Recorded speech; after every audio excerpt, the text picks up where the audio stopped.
में भाव लगे था मास्टर ये साउंड काहे घुमोला हो आस ना मिला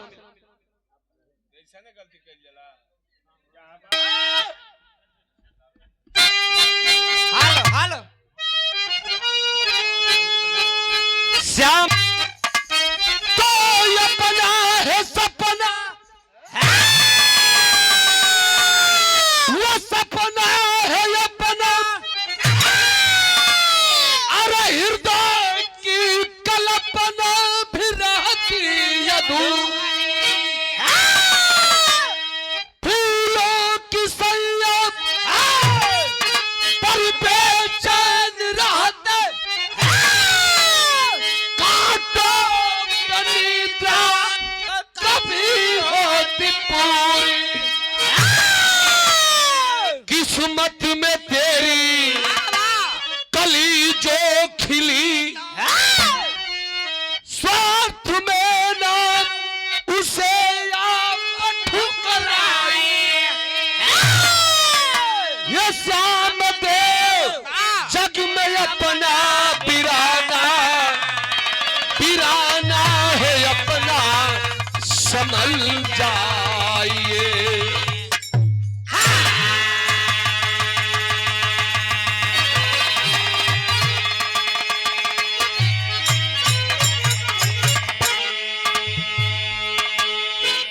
हे श्याम देव जग में अपना बिराना बिराना है अपना संभल जाइए। कहानी साफ सुथरी है मित्रों बिरहा में एक लाइन गजल का नमूना लगता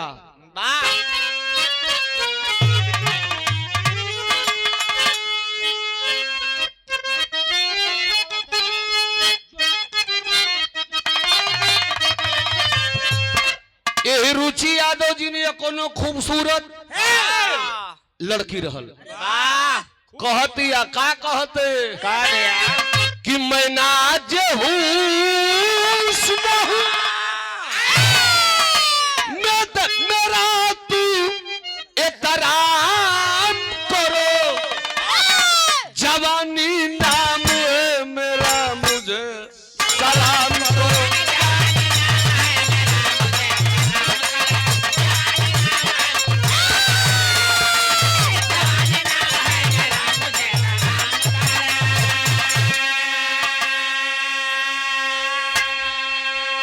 माशुका कहतिया लेकिन हम कहतनी कि तुझे सलाम करूंगा मगर एक काम करो तू अपनी मस्त जवानी हमारे नाम करो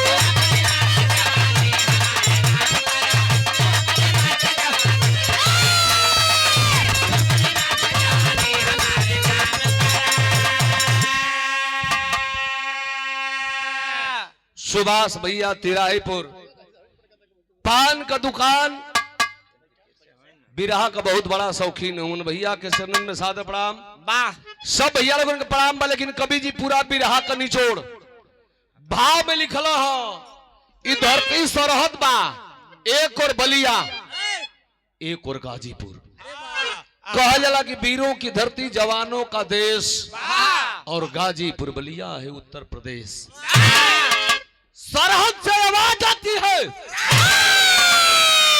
इतिहास है सिवरी ग्राम सभा एक फौजी के लिए वह गांव शहीदी गांव बन गया कौन था हरिंदर पाल अरे वाह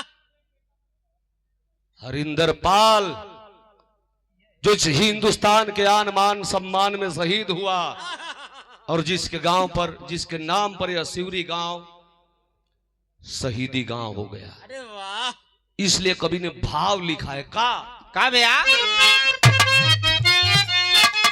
अरे धारा के गोद में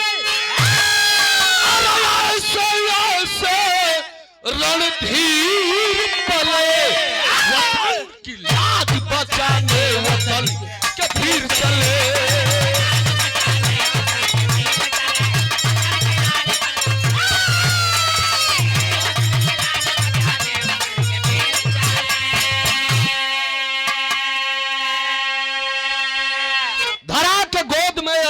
जैसे रणधीर पले, वतन की लाज बचाने वतन के पीर चले। ये पुरस्कार राजेश भैया देवाड़ के पावन माटी से भैया के चरणन में सादर प्रणाम, सकल पंच लोगन के प्रणाम। क्या बात है। और सुभाष भैया पान वाले तिराहीपुर से चरण में सादर प्रणाम। हमारा मन कर दे कि हमारे श्री नारायण चचा देखो इतना जना बैठल हुआ, पूरा जद्दू अखाड़ा का जिम्मेदारी रामकुल के सर पर हो लेके चलत ही। हमारे चचा हमारे श्री नारायण चचा अपने जवानी में बोले, आई देखो अल्लाह का मशहूर गायक स्वर्गीय प्रहलाद भैया जेकर सुपुत्र बाबू हुवन दीपक बाबू भैया की ओर से पुरस्कार, शुभ आशीर्वाद, सकल पंचल लोगों के प्रणाम। अब हमार मन करते श्री नारायण चा की जवानी के झलक बजा देते मास्टर।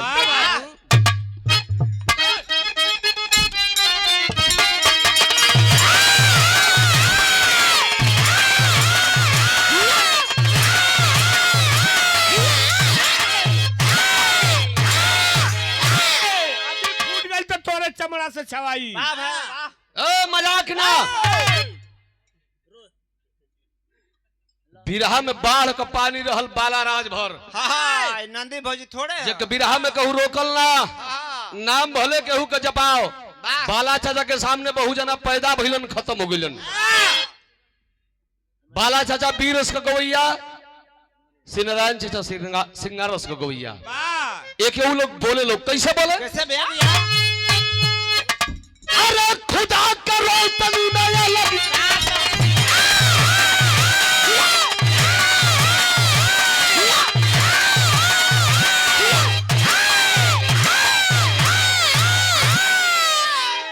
अरे खुदा करो तनी नया लग है।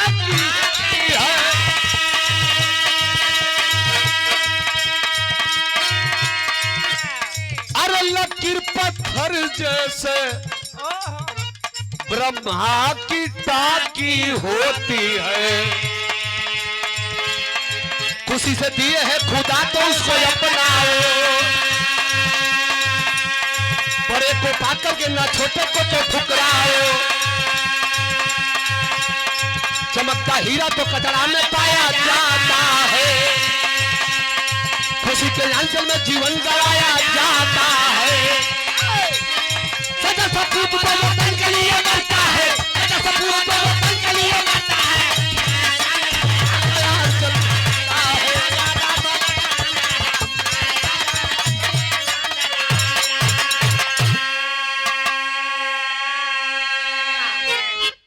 सच्चा सपूत तो वतन के लिए मरता है, और खून के कतरों से माता का अंचल भरता है।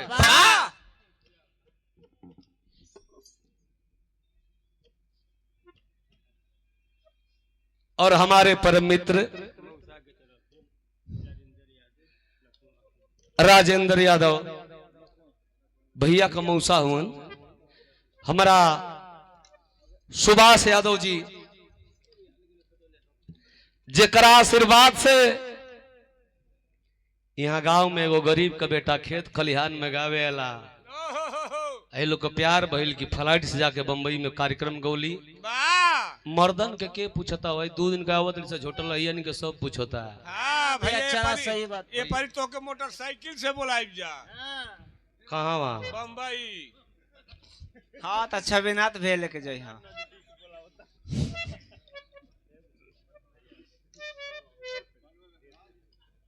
और बलुआ बेसवान से प्रभुनाथ ठेकेदार साहब 200 रुपया, टाइल्स का मिस्त्री है। और 100 रुपया पुरस्कार हमार रिश्तेदार महोदय साहब नंद भवन यादव जी, चरणन में सादा प्रणाम। 2 कार्यक्रम हो, सरस्वती पूजा और राकेश यादव जी के बहनी के शादी। राकेश बहुत दूर जाके बैठल, कस्टमर सेट करत हुआ मोबाइल से। काहे से बहुत प्रणाम। इहवे से हमारा बिरहा का शुरुआत हो गई। 2 लाइन विदेशिया का भाव लगता।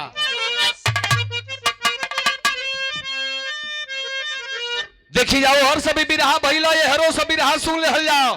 कहानियां शीशा जैसन झलके लगी। आप लोग बैठल है ना, ई महसूस कइल जाई कि हम बिरहा सुनत नहीं खी, हम पर्दा पर फिल्म देखत नहीं, रम के लगावत हो। विदेशिया के भाव लगिल मास्टर।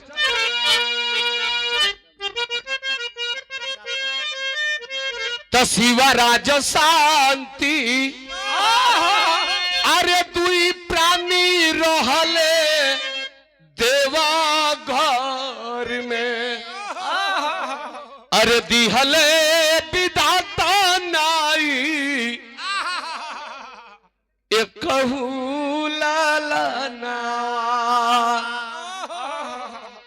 धन संपत्ति से बाबू उनकर घरवा भरल रहे, एगो पुत्र बिना हरदम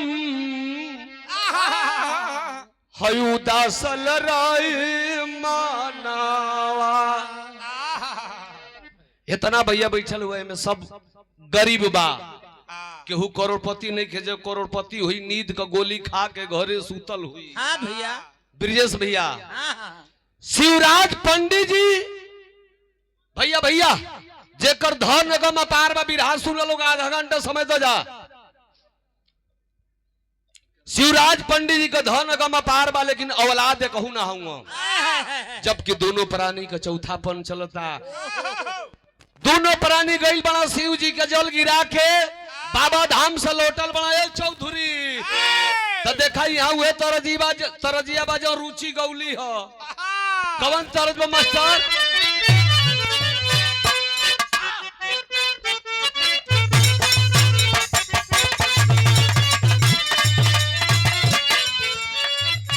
कवन तरज बा?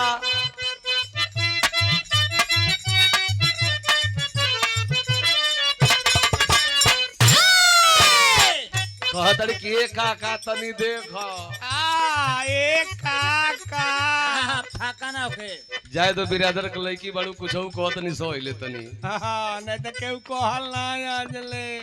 आई हम श्रीकांत लंठ हमारा हम के कोनो जानी काका ना कहेली, लेकिन जाए तो हम तोहरी मौसी से कहतनी। अरे बाबू से कहब तो भलाई बा। इनका मौसी हमसे खाली कहले रही नंद भन भैया चट चट चुड़िया फोड़ला, चट चट चुड़िया फोड़ला, हम नरम कलैया मरोड़ी के मनवाएरा।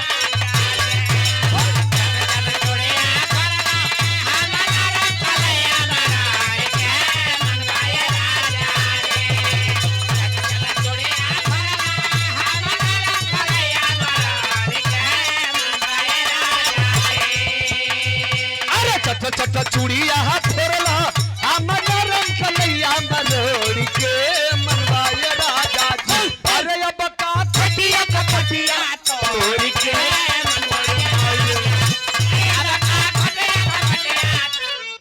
ई तरज रहल पावर ब्रेक हो। हाँ एक बिरहा में हम मारिला भाव लगल बिरहा में। हाँ देखिए भैया मरिया, लेकिन खाले मत जइहा, तेज पकड़ ला बिरे खवाऊ। समय ना काटल चाहते धला। दोनों प्राणी भगवान शिव के बाबा धाम जाके जल गिरा बतड़न।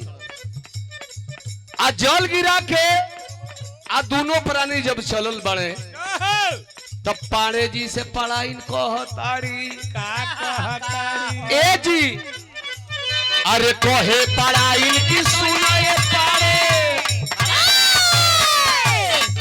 अरे कहे पढ़ाई की सुनाए पाड़े, नहीं जाई हमें छहाई हो लागन सुना।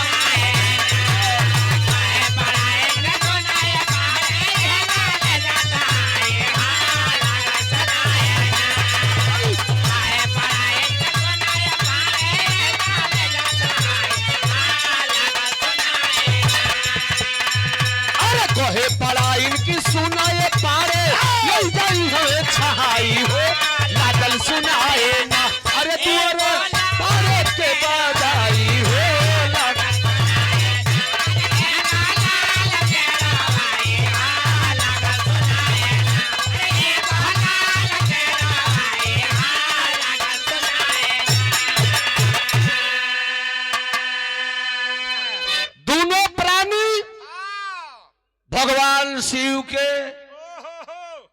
रुचि जल गिरा के हाँ गिरा के जय शिव गुरु देखते बड़ा जगह गाँव में गावत तड़ी सा मास्टर के तेरे भैया एवं प्रकाश जा तड़ी सा शिव चर्चा में तो गावत तड़ी सा कि जाग जाग महादेव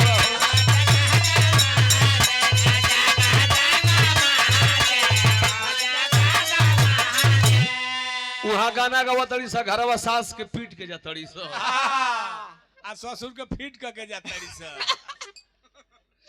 दोनों प्राणी शिव जी के जल चढ़ा के लौटल बने जंगली एरिया बा जैसे नौपुरा आ सिनान गुरु जी के डेरा के बगल में जेबे तो बेसवान को झुटवानी बा हाँ नदिया वो पार आम घाट ऐसा ही मुजवानी लगल बा जंगली एरिया बा दोनों प्राणी जब जात हुआ एक छोटे बच्चे की रुवाई की आवाज की हाँ को रुवाई की आवाज मिलल पढ़ाई कहतर की जी देखी ना शिव गुरु हमनी के भजन सुन ले जनाता कि हमनी के लड़का एक हली पाल पोस के भेज देल पाड़ा जी कहल कि हाँ आन का खेलावे में बड़ा नीक लागेला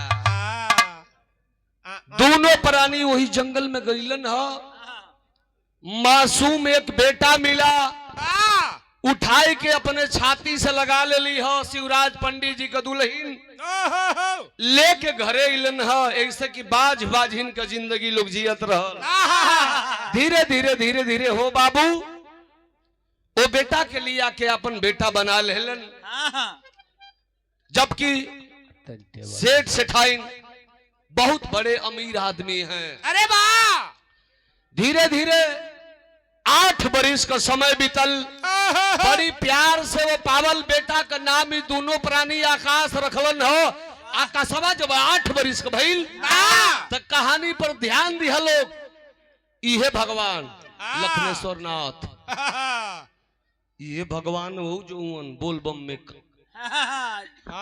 ये भगवान शिव वो कसवा के जिंदगी में जहर घोर देलन जहर का घोरलन हो बाबू हमार तरजिया बदल गई बिरहवा में इहवे से मोड़ हो गई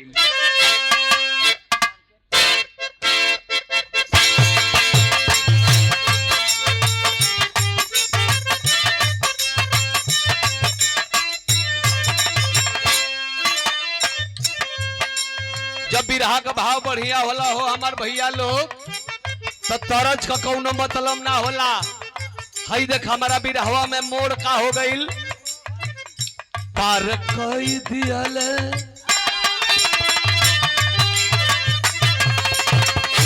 पार कई दियल लाल आठ की उमरिया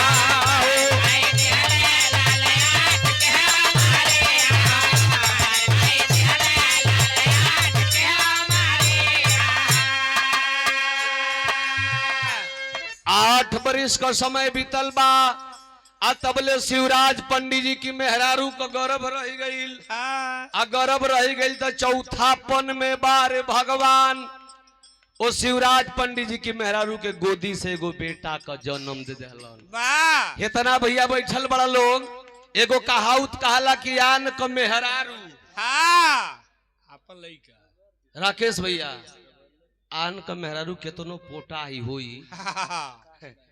तो लोग जनिया तो कहीं कि तन ताक दी तो मर जैती भले भल भल पोटा फेंकत होके भले झूलनिया वही में नसाइल होके हाँ वैसे ने कुछ बाना जाहो आन क मेहरारू आयापन लइका सबके निक लगल है सुधीर आपन लइका अगर 8 रंग गौसारा तो लोग अष्टावक्र बा तो लोग कहें कि सलमान से कम थोड़े नहीं क्या लइका हाँ वो कम सोन ना अपना मेहरारू के ऊपर लोग कम ध्यान देला जितना आन की मेहरारू देला। तब का जरूर भैया। वैसन का और यत करल सब। अरे रुक रे हाँ हो आखिरकार है भैया आन का मेहरारू निक लगली अपन लड़का निक लगेला। आ शिवराज पंडित जी के मेहरारू जब अपनी बेटा के देखली तो अपना सैया जी से को बात कली अंतरा लगत है।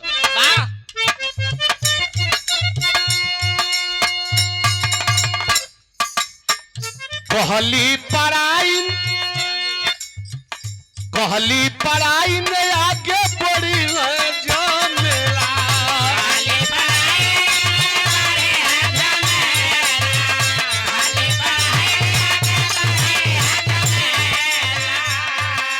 अरे कहियो कहाई हैया का सयर देला।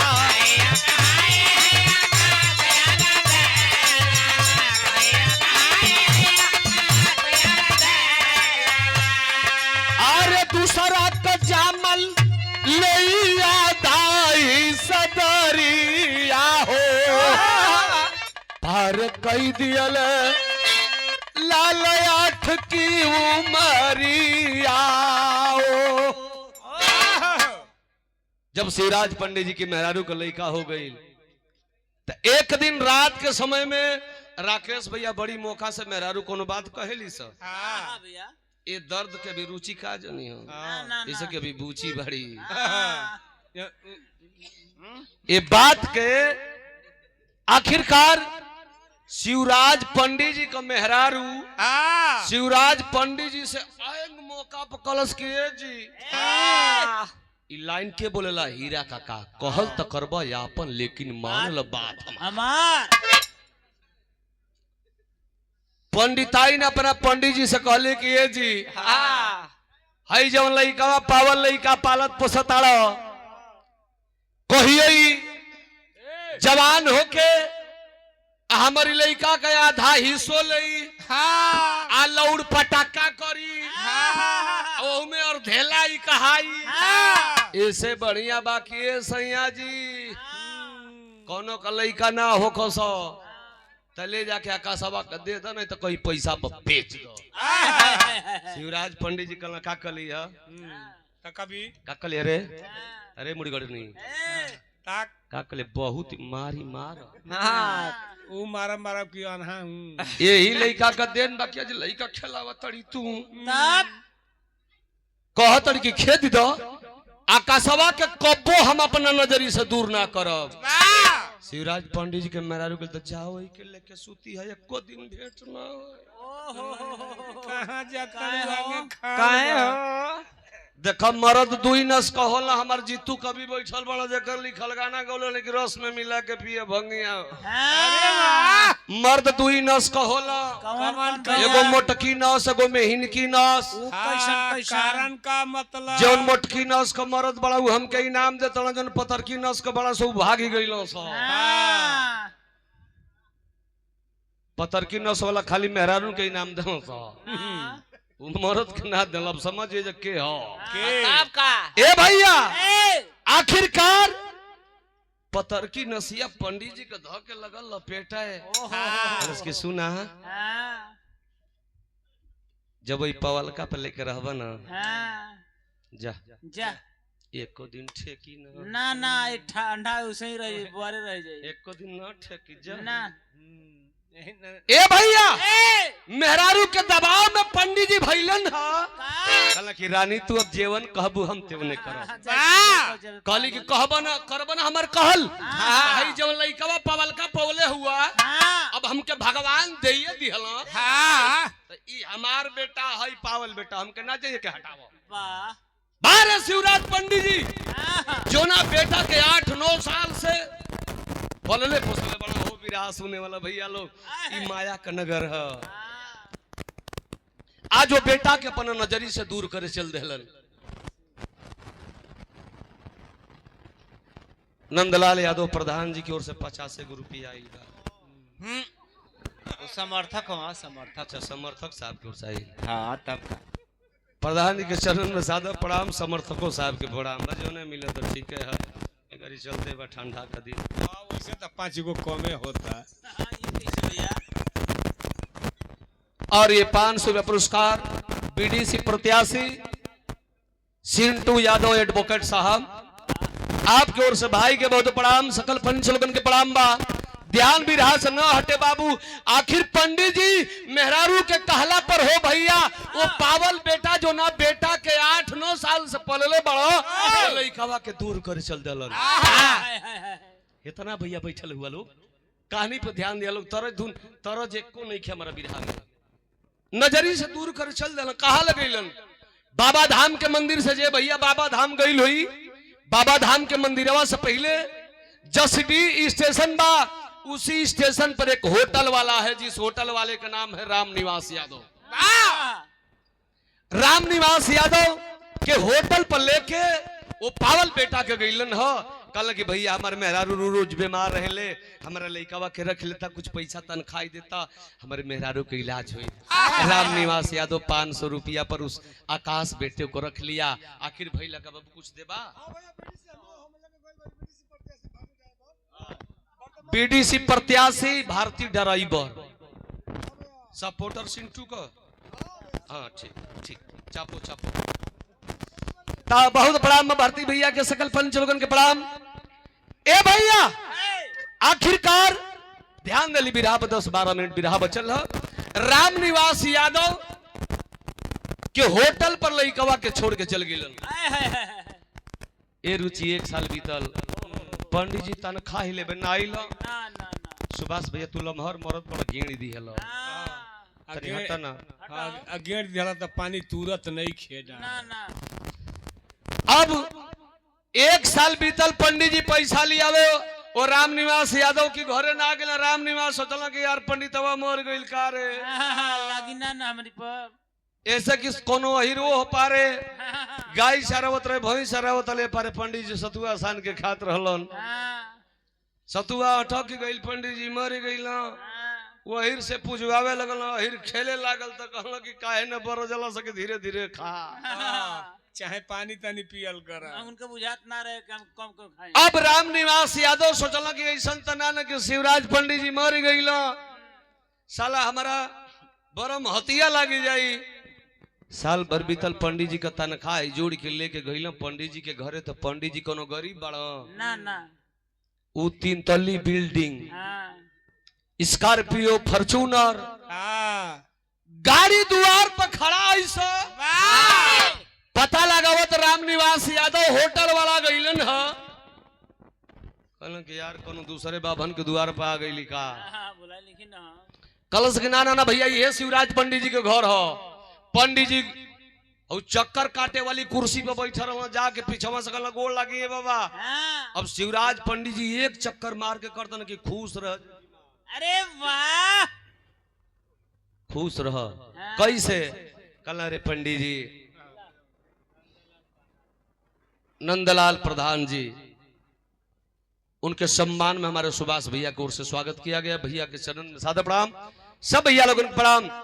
कहला कि बाबा हऊ लइकवा का तनखैया लियावे ना गइलो, हम जानी कि बाबा तू मर गइला कि तोहर मेहरारू मर गइल। कहला अरे राम निवास यादव, ये बिल्डिंग हमारी है, अरे वाह, वो गाड़ी हमारी है, ये सब लोग हमारे हैं, उसके बाद जो बचे हैं वो दूसरे के हैं, ये सुभाष हमारे हैं, तो रुचि बच्ची हमारी है, टबू का दूसरा को मिलना का, बस इसकी मौसी हमारी है, अरे वाह, ये सब लोग हमारे हैं।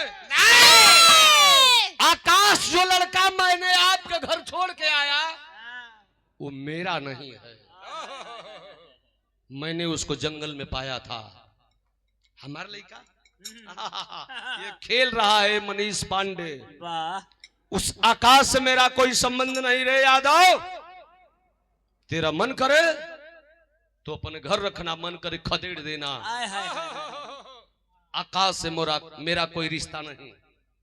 राम निवास यादव सोचे लगलन, हमर माई हमारा मेहरारू के एक बार बजनिया कह देलस, हम मेहरारू के लेके आके हे बाबा भगवान भोलेनाथ प्लेट गिलास थरिया बर्तन धोइला, आज ले कहू औलाद ना देला, आज अकसवा ए दुआरी से वो दुआरी खेदल जात हो, घरे जाई मेहरारू से बतियाई आकाशवा के आपन बेटा बनाई। बारे राम निवास यादव अइलन न घरे दुल्हिया से कहला के रानी सुन न हो है जो लइकवा पलेटवा गिलसवा घर थरियवा धोएला न एकर माई बाबू केहू नहीं केहू पंडित जी का दूसर लइका बाबू पवले हुआ एगो काम कल जा कि के हमने का आपन बेटा बना ले जा। वाह आज दोनों प्राणी ओके आपन बेटा बनौलन ओके नहौलन धोौलन स्कूल में एडमिशन करौलन लइका पढ़े लगल इंटर पास कैलस तो तेरी के भाव लग गई। और श्री विनोद यादव भीटा भुआरी जिला पंचायत सदस्य बन के प्रत्याशी बन सदस्य बन तो 100 रुपया निक नहीं खेला गल प्रत्याशी हुए तो निक होई सदस्य हुए तो गड़बड़ बा नहीं हो सके तेरी लगत है मास्टर।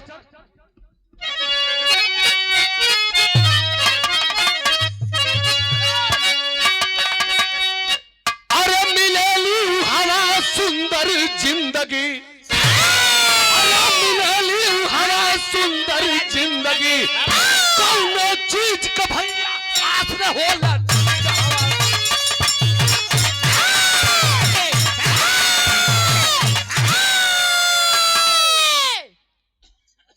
कौनो चीज के भैया आस न होला जहवा ए नंदन भैया मिलेली वहां सुंदर जिंदगी। वाह जैया लोहारपुर में हमके पहला बार ले गिलो हाँ हाँ भैया पहला बेर कैला जा का सट्टा तो ये तू ना रहला ऐसे अगुताइल बड़ा यही से कैल तो हम ये सोचली कि झंडा पर भी रहा लोग बाबू थुवन हाँ हाँ ऐसा तना तो जद्दू अखाड़ा का मान सम्मान बिगड़ जाई लेकिन बच गई ला बचत रही जब तक जी मर जाई मंजूर बा लेकिन ताव बर्दाश्त ना हुई ना भैया वही झंडा में डंडा तुहार रहे तो मिलेली वो हवा सुंदर जिंदगी कौनो चीज का भैया आस न होला जा लइकवा गई थरिया बर्तन धोवे पा गई प्यार माई बाबू का अब माई बाबू का प्यार में पल के इंटर पास कर हलस आ गई महीना सावन का कांवरिया बम यही चौधुरिया नहीं कांवरिया बम अपन अपन कांवर सजौले लेके बाबा के नगरी में चलन बोल बम जय शिव बोल बम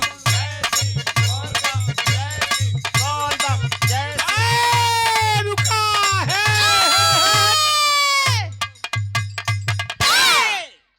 चलो बम ए बम बम हो ए कवरिया रखा नहीं तो गई बजना हाँ कांवरिया बम आपन आपन कांवर सजौले चलन तब ले यहाँ बाला चचा का थोरज लग गई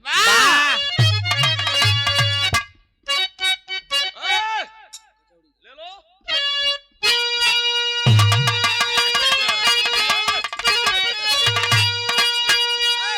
अरे सुन कैला राजा वो सुन कैला बालानु कचौड़ी गली सुन कैला बालानु मिर्जापुर का कैला गुलजार हो कचौड़ी गली सुन कैला बलमू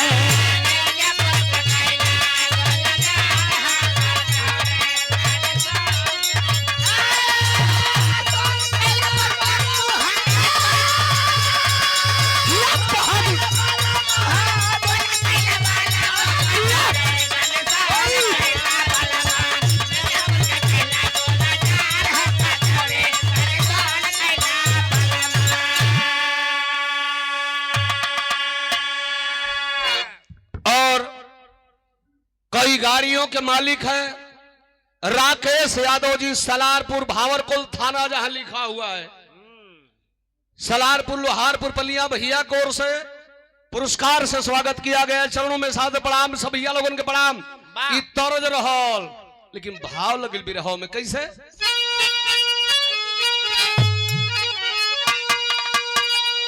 उपेंद्र यादव कहां से अच्छा हमारे छबिल्ला बाबूजी के सुपुत्र है भैया के चरणन में सादा प्रणाम, सब भैया लोगन के प्रणाम।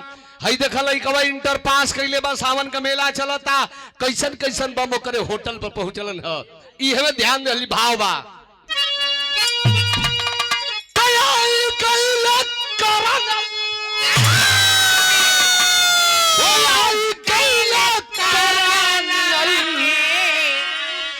होटलवा पयाई गईले करनल, अब बाबा धाम का मेला जगमगाइयो। होटलवा पयाई गईले करनल।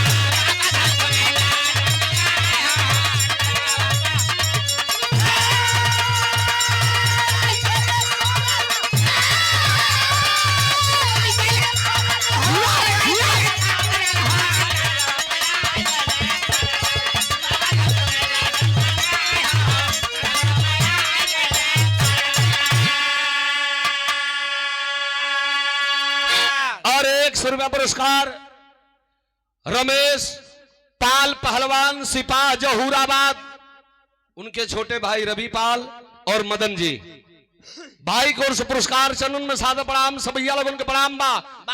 बाबा धाम का मेला जगमगाए हो। होटलवा पर आई गईले करनल। के आइल? एगो करनल साहेब, एकदम पूरा फैमिली के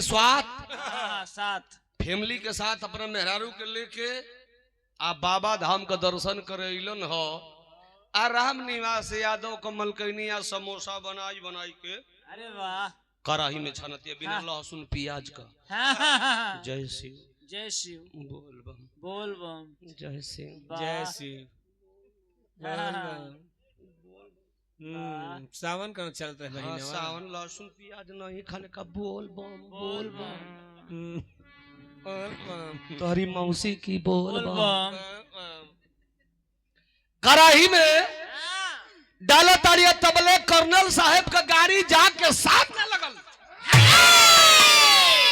और सामने जब लगल राम निवास का मलकाइन वही आकाशवा लइकावा जौन बैठल बा पेपर पढ़ता, वो भर्ती देखा था। केहू का बेटा नंदभवन भैया जब पढ़ लेला तो सोचेला कि कोनो भर्ती निकली, चाहे कोनो बिरदरी का होके, तो हम चल जेती। हमारे माई बाबू बड़ा पैसा लगा के पढ़ौले हुआ। वैसा ही वो धर्म का बेटा राम निवास यादव का बेटा सोचता कि कोनो भर्ती निकली तो हम भर्ती हो जाती है। जितेंद्र बाबू आखिर पेपरवा पढ़ा तो कर्नल साहब का गड़िया आई के समनवा खड़ा हो गई। तो हर साल उ जांस बाबा धाम का दर्शन करे जैसे शाम जी जाला। ता कर्नल साहब का गाड़ी देख के राम निवास यादव का दुल्हन कली के हरे या कसवा, हरे बेटा, बड़े लोगों का प्रणाम करने पर यह जिंदगी संवर जाती है रे बेटा। देख सामने किसकी गाड़ी खड़ी है।